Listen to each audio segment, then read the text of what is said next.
Royal watchers in Sydney are being invited to catch a glimpse of Prince William today when he attends a barbecue lunch at the Botanic Gardens. It'll be another action-packed day for the Prince, but last night he managed to relax, enjoying a few drinks at a harbourside bar. From an English castle to an Australian bungalow, the Darling Harbour Bar was where Prince William spent his Tuesday night, having a cocktail in Sydney. I served him, I work upstairs, so he ordered a mojito. A seafood platter and a few beers were also on his menu as paparazzi and fellow diners tried to catch a glimpse of the future king. Question is, did Prince William see us? Yeah. If his mother was the Queen of Hearts, surely William is the people's prince.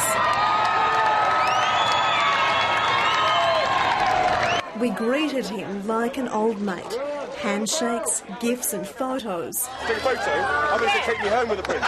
A lucky few even found out what happens when you kiss a prince. And that's the story. He turns into even more of a gentleman. Have I got to go? Oh my God. At Redfern, the royal felt right at home. He chilled out with youth, lost the jacket and dabbled in a game of ping pong.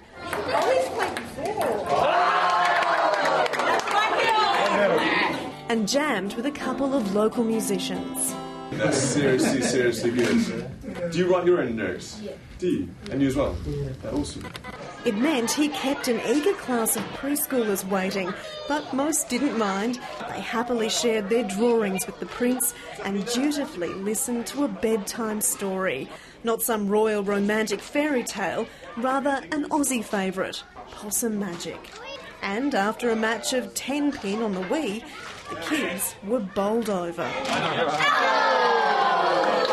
It was all part of a traditional Indigenous Australian experience at the community college. A smoking ceremony, the didgeridoo and Aboriginal dances.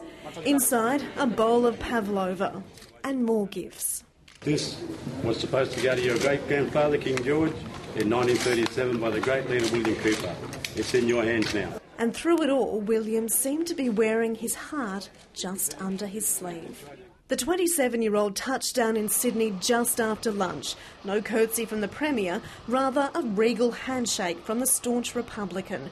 It was more than some fans got, though. Their view of the motorcade leaving Sydney Airport blocked at just the wrong moment. Come on! Oh my God! It seems Sydney was shining in the royal spotlight, though, as William travelled over the bridge and arrived at Admiralty House. He spoke briefly with the Governor-General before a cocktail party with Australia's youngest famous faces. The Prince later met with the New South Wales Governor. The official duties continued with a trip to Holsworthy Army Barracks and a tour of Garden Island, before a chance to mingle with the public at the Botanic Gardens.